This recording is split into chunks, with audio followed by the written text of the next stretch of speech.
Welcome to Ministry Mondays with Meg. I'm Meg. So, one, welcome. Glad to have you. If this is your first time, one, where have you been? Two, glad to have you. So, today, my friend, I usually claim most of my guests as my friend, but this one, fun fact, we were in ministry together. Well, Yeah, upstate. not Mm-hmm, at the same time, mm-hmm, mm-hmm. in upstate New York, Yes, yes. both serving as pastors at different churches. But my friend, and so glad to have you on the podcast, Tamara Jackson. Yay! One day I will get confetti, like uh, a thing. I actually asked the people that do this. I was like, could you make like a confetti?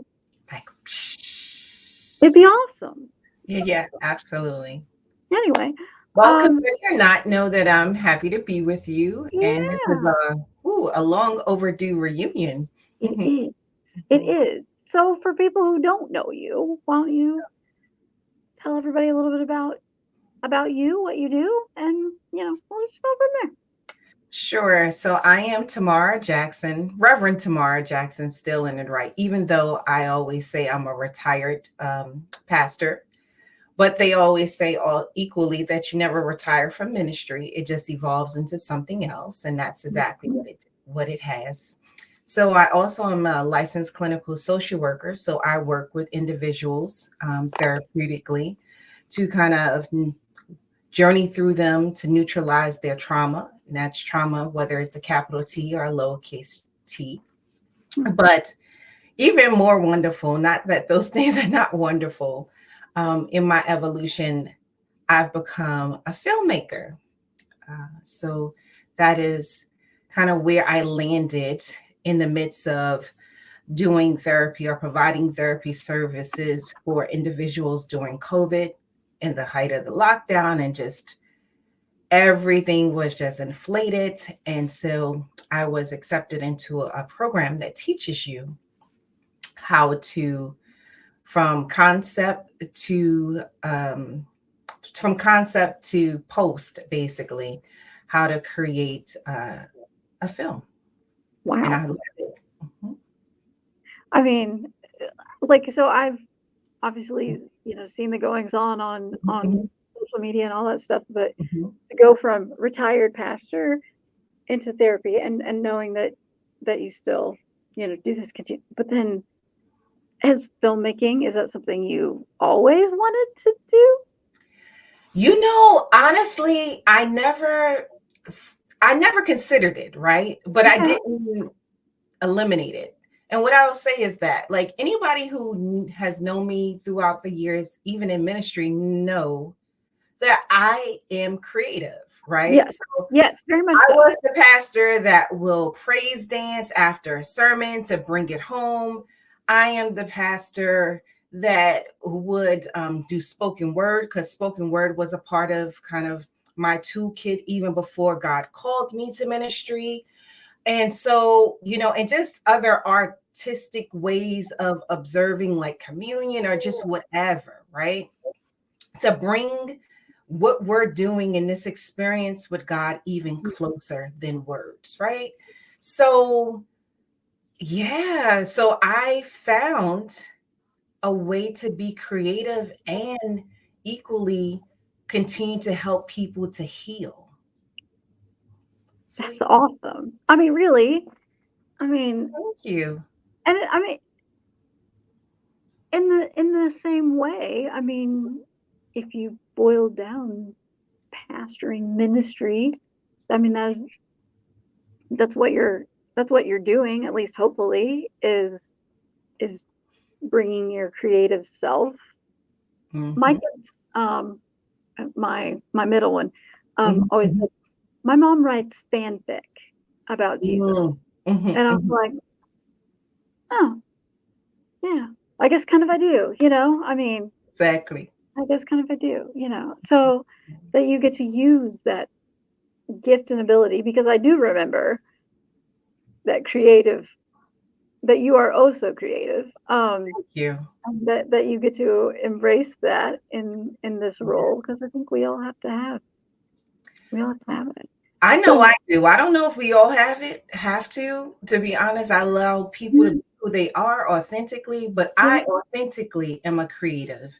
And it feels so good, I have to say, not to be boxed in, yeah, right? Not to be boxed in into anybody's perception or what they think a pastor should be or how ministry should be, but just authentically show up the way God has called me to show up, yeah, and for people that God has called me to show up for.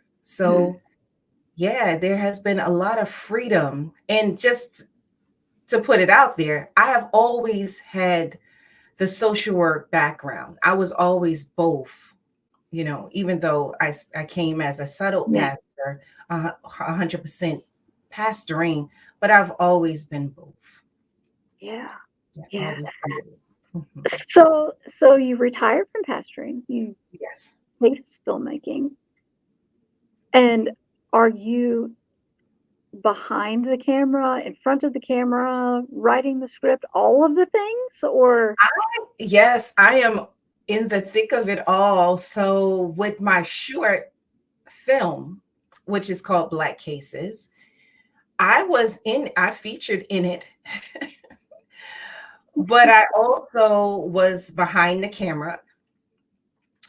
And with my documentary, again, I am in it. The Invitation is what it's called, and it journeys with a group of women living with autoimmune disease. And I always mm, say it's not so much about them living with autoimmune disease as much as it features the choices that they made to thrive in spite of. So it's very inspirational, very affirming to voices not often heard in documentaries, across the board, let alone health. So yeah, it's a beautiful array of women.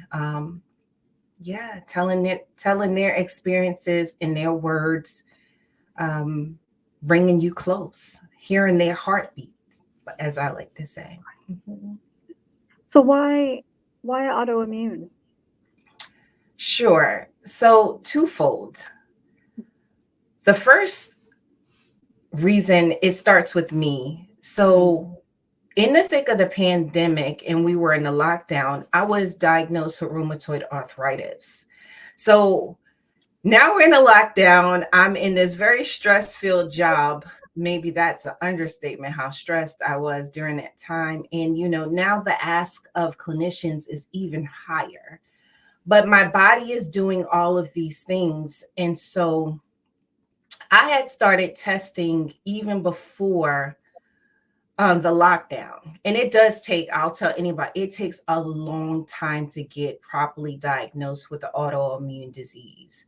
And even more, women, it takes even longer for women to be diagnosed. So statistically, men are diagnosed 10 months to a year or so, a year plus earlier than women. So just put that out there. So, I was diagnosed November of the lockdown. And okay, so, yeah, it was just a hard time. And now, there is no community. I mean, there already it already is hard to find resources and things of that nature. So really it started with me. But as I began to talk to my friends, I realized how prevalent it was because a lot of people I was connected to also have been diagnosed with autoimmune diseases. And so it just sparked my curiosity. I said, I want to do a film about this. And at the time, I didn't know how to do a documentary, but what I did do is ask everybody to, keep voice memos or take pictures because I had some friends that had been hospitalized at different stages of their journey, so all of these things. And so yeah, all of those things, all of that archival footage. I mm, mean, yes, there are interviews with us. However, it really started from journaling about our journeys. okay. So that's why. Yeah. So, And I was gonna say, and really quick, and just so people know why women that I highlighted is because autoimmune disease affects us nearly 80% compared to men. Like we, really? yeah, it affects us. And if I'm not mistaken, it's the third leading cause of death in women. So it really affects us. It is really, we were in a pandemic, but in that pandemic, I learned that I was part of an epidemic, and not enough is being said about that. And that whole the differentiation in between men getting diagnosed and women is just Yeah. that's staggering. How much Mhm. difference? What do you say? A year and a half or something like that? Yeah, 10 months to a year plus. Absolutely. And timing is key, right? Because we enter in the progression of these diseases is important as well. One, it matters, in our ability to stabilize, but equally, some of these diseases can really, dare I say, they can have you die. Yeah. And that's the reality of it. You can become debilitated in such a way to eventually pass away, or it affects organs and things of that nature, because when we're talking about autoimmune disease, we're talking about inflammation, and Mhm. not inflammation, oh, my leg is a little swollen, inflammation of your organs. Mm. That's a big problem. Yeah. Is it so it wasn't like your primary care said, "I think you might." No, You no, had to it's do not all even on your own? exactly, because some people's like, oh, why doesn't it show up in kind of my annual, labs and stuff? But it's not something that is tested for in your annual labs. It is a very specialized grouping of tests. So I tell people all the time, like, if you're experiencing, I can't say one thing, because Right. autoimmune disease is a lot of things, right? But if you're experiencing and it's beyond your normal, air quotes, right? And it just don't feel right, don't just take no for an answer or you'll be all right. Ask for an extended test. And that usually is done by a rheumatologist, or I believe an endocrinologist. Mhm. Okay. Wow. Definitely a rheumatologist. And I tell any woman, I'm going to just put it out there, you have never given so much blood in your life, not even when we were bearing children. However, it is worth it. From soup to nuts, it will be tested and you will be diagnosed. So you filmed you filmed this, right? Yes. You've got a short and you got this documentary. Documentary, a short documentary, which is, finishing up its run in film festivals, which it did very well. And I'm grateful because it's expanded awareness. And that was really the purpose of me putting the invitation out.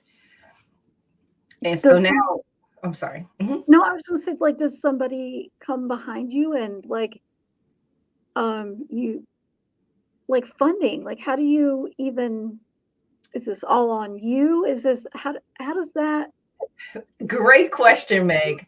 So let me just be clear. Right now, yes, I have an impact campaign, right? So on Instagram and Facebook, it's like at the first phase.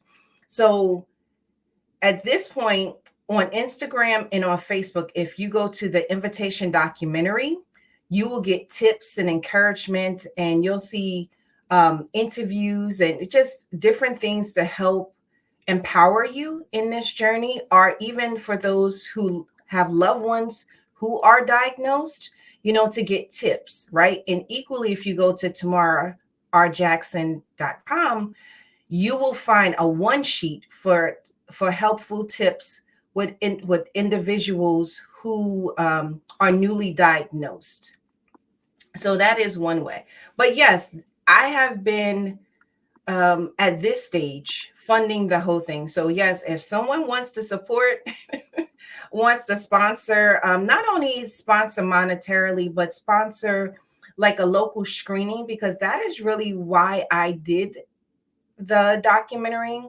It was really for community, really a community-based initiative.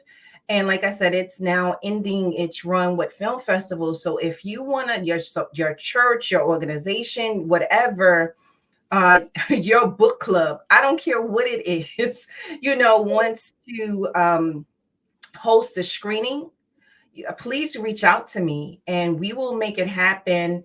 I do have a memorabilia, a shirt that says, autoimmune disease awareness. I am a warrior for those who are diagnosed, or I am a supporter. All those things go back to the impact campaign because, yes, I do have a social media manager handling, the social media aspect, but there's other things that it's going to grow into to continue to spread awareness. Again, the one sheets, copies and all of those. But equally, Meg, I want to say I've been blessed too. At the very beginning of the social media campaign, I got a small grant. I wrote a grant, and Yeah. I was awarded a small grant to at least get it started. Mm. Now we're way past what that grant did, but I am grateful because what they say, as my mom would say, "Ne'er beats air," and every little bit counts. So, Mm. mhm. So when it does, you said it's doing its film festival run right now. So Yes. do you have to pay to enter it into each one of those film festival kind Oh, of things? so yes, but the good thing is I finished the film at a time where it was like early entry. So Oh, for the most part, for the most part, it's not with all. For the most part, the film festivals did not cost me that too much. Didn't cost okay. me too much to enter. But equally, I'll let people know film festivals, they can accept or deny. You don't get your money. You don't get your, that's not how it works. But Learn I, something new every day. Okay. yeah, exactly, exactly. But you don't get your money back. But it's still, whether someone accepted the film or denied the film, it still was more eyes on the film, and I'm grateful for that. And for the festivals that have accepted the films, I have been blessed to attend in person, Oh, most of all of it. And so that too helps me promote because they usually have like a little talk back or something. And so you could ask people in the audience could ask questions, or you could just tell them about your inspiration. Again, I'm usually always wearing the shirt, again to promote. And equally, it has created this networking opportunity that has been bigger because again, this is about advocacy. This is about um, spreading the word pretty much because like I said, most people don't know the prevalence of autoimmune disease. They don't know, mm-mm. Yeah, so yeah. no. Wow. Yeah, This is so cool. I mean, thank you. I hate that you have to have gone through it, but also Mhm, that to use this thing that has affected your life, mhm. for to spread awareness is Yeah, fantastic. It's fantastic. you know So what have it's you kind of learned like about your a ashes moment, you know what I mean? How God says like, I'll give you beauty for your ashes. Yeah. So, Yeah. mhm, mhm. What have you learned about yourself in this process? Wow. I have learned so much. I have learned f- unapologetically to be me. And what I mean by that is just to tap back into particularly pastoring for a moment. I think when we're called to ministry, people see your gifts, right? And we candidate and all of these things. But I think it comes with this expectation of what and who you're supposed to be, what in what you're supposed to take, like, oh, they smack you one way, oh, turn the other. You know what I mean? All of these things like you're supposed to be limitless sometimes in the disrespect or the suffering or and you're not supposed to complain, but we're human. And, we're human. We're spiritual beings, yes, but we're human and we hurt. And, we hurt deeply. Even if you're in pastoral ministry, we're not scathed from hurt, and stuff like, and everything doesn't just go away. So what this whole journey has really taught me about myself is to be authentic to myself, because being authentic to myself, I can be most authentic to what God has called me to. And I just don't believe God called me to pain and suffering and, just a whole bunch of other words that I can use, right? And it's not that life won't life, but life doesn't, like, it's just not my theology, this redemptive suffering and, all of that's just not my theology. And that's just not what I read when I read my Bible. Let's just put it that way. Yeah. And Yeah. so, yeah, by being my authentic self, and understanding that no matter what walk of life I'm operating in, what hat, I'm still the instrument, and the instrument has to be all right. And if the instrument is not going to be is not all right, equally, the things, the people, places, and things that God has called me to, they're not going to be all right. They're not going to be as healthy as they can be. They're not going to be as transformed as they can be. Why? Because the instrument is not well. So I've learned to be my authentic self unapologetically and without needing to explain to anyone. Yes. That, the needing to justify why I am who I am. Exactly. Exactly. I have the right to be just as God has called me to be. Yeah. Yeah. So, Mhm. what comes next? So what comes next? Again, I'm putting out my clarion call for community engagements. So please get in contact with me to We'll put book. all your links in to tamararjackson.com Yes, and yes, yes. your Facebook stuff. We can do all that for those who are watching or listening in the show notes. We'll put that there as the usual. But yeah, so community Excellent. engagement. But equally, what comes next is, like I said, the screenings, but I have other projects in the works. I have other scripts that I desire to produce, but as you said, these things cost money, and as an indie artist, you have to wait to accumulate the money to, sometimes put projects out. So again, if people wants to sponsor some of these projects, I will happily send you a proposal, give you an outline of kind of the subject matter, but really it's, to stay creative, stay in healing space so that I can continue to cultivate healing spaces for others, because I still am a therapist and I still see individuals and journey with them. And that is a joy. That is a joy, even though I am transitioning to do more workshops. So, again, another opportunity. Bring me to wherever. I'll do a workshop for you about wellness. It doesn't even have to be about autoimmune disease, because we have to be healthy. There's a lot about mental health, a lot about mindfulness. All these things that we're hearing in the media are just floating around. But these things, our wellness is key, even as we seek to serve. You have to be okay. The more Mhm. okay you are, the better you are for people you are called to. Yeah. Yeah. That's Yeah. yeah, it's beautiful. Thank you. So, folks, I will put all this information Sure. in the show notes so that you can get a hold of my friend Tamara.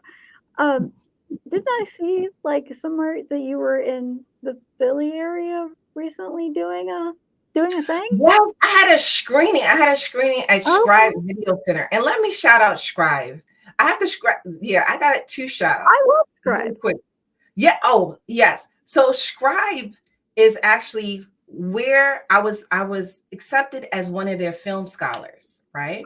And so throughout that year, again, just like the first program, which was um held by Five Shorts, another organization in Philadelphia. So Five Shorts does it from the filmmaker's perspective, like I said, concept to post.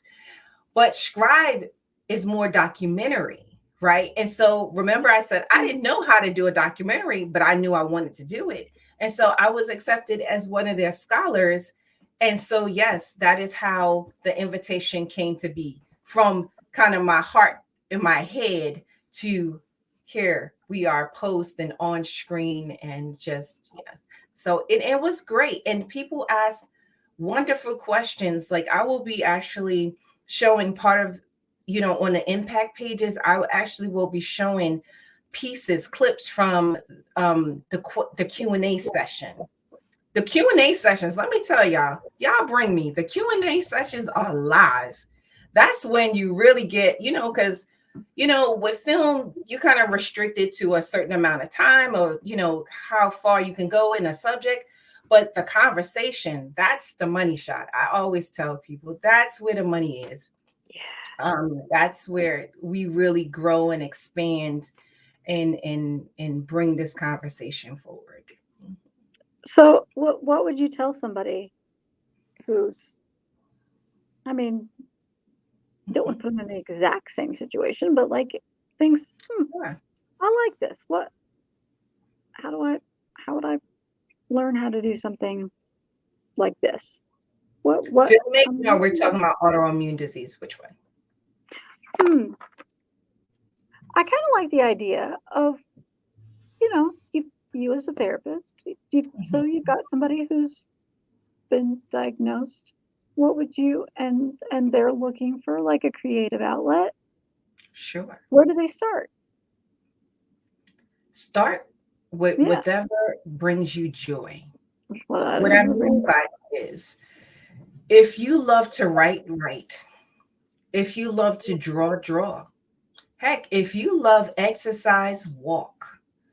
So start with whatever brings you joy, because for the writer, it helps you process your emotions. For the visual artist, it helps you again process your emotions. Even for the walker, there's ways to meditate. Like people always think meditation is close your eyes and just stillness, but sometimes meditation can be walking around your community and purposely chiming into the sounds of your community, things that you don't normally pay attention to are specific colors that you see, especially we're getting ready to go into fall, you know what I mean? The colors of the leaves and, all of those things, like being intentional to pick one thing and pay attention to that. All of that is meditation. All of that stills the spirit and calms the mind, because that's another thing with an autoimmune disease. Stress exacerbates everything. I mean, heck,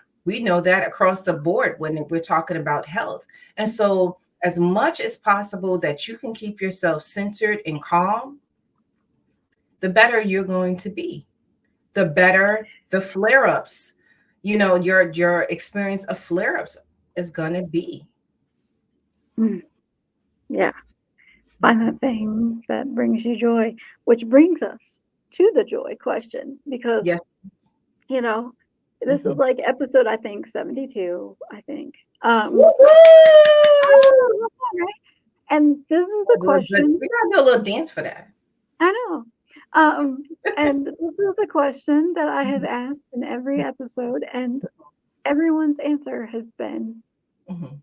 different and unique, Mhm. and it is, I mean, the thing that brings me joy, this. I love it. Mhm. Mhm. Um, so I mean, what what is the thing that brings you joy? The thing that brings me joy these days is being able to show up in my own life the way I have shown up and continue to show up for others. The thing that it intertwined with that is there is nothing like seeing transformation Mm, in others in a way that is healthy for them and healthy for you. So that brings me joy, because that it allows me, like I said, to show up in my own life. It allows me to be a better mother to my son. It allows me to be a better wife to my husband. It allows me to be a better friend to my friends in my community. Mhm. It allows me to be a better advocate, therapist, or whatever the title is as I engage the community. Or it just makes me better. And equally, with me being better, it makes everything that I am called to better. Mhm. See, that's why I love that question. That's Is a beautiful question. I love that question too. and no matter where a person is, you know, faith wise, how they believe in a creator, I think it shows the creativity of Absolutely. our creator that every single person Mhm. finds that joy in a very different way, Absolutely. and I love it. Maybe one day I'll write a book or something, but Hey, you put it out there. I'm gonna be your accountability partner. okay. Well, not today.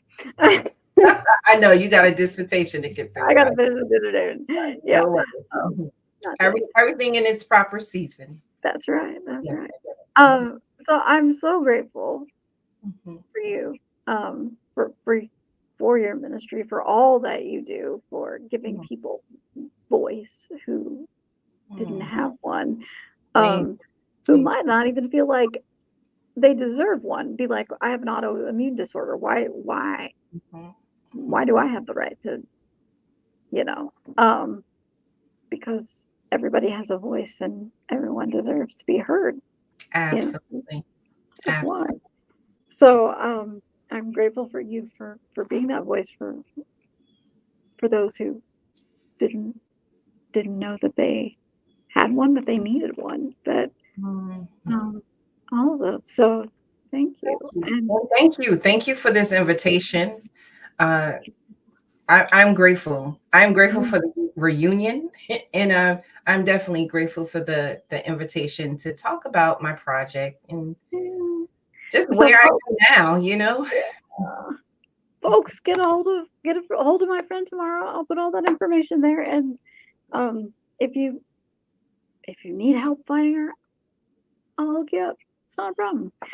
And you can catch Ministry Mondays with Meg, usually on Yes, Monday. support, support, support. Yeah. Absolutely, Meg is doing a wonderful thing and bringing Oh, on some wonderful guests. And I'm not saying it just because I'm one, but yeah, um, it's always a privilege when yeah, individuals are given a healthy platform to speak yeah, about what they're doing, their blueprint in the world. So yeah. thank you, Meg, Well, for your thank ministry you. because it's important. And thank you everybody for being a part of the community and for supporting us. And we'll see you next time. Bye bye.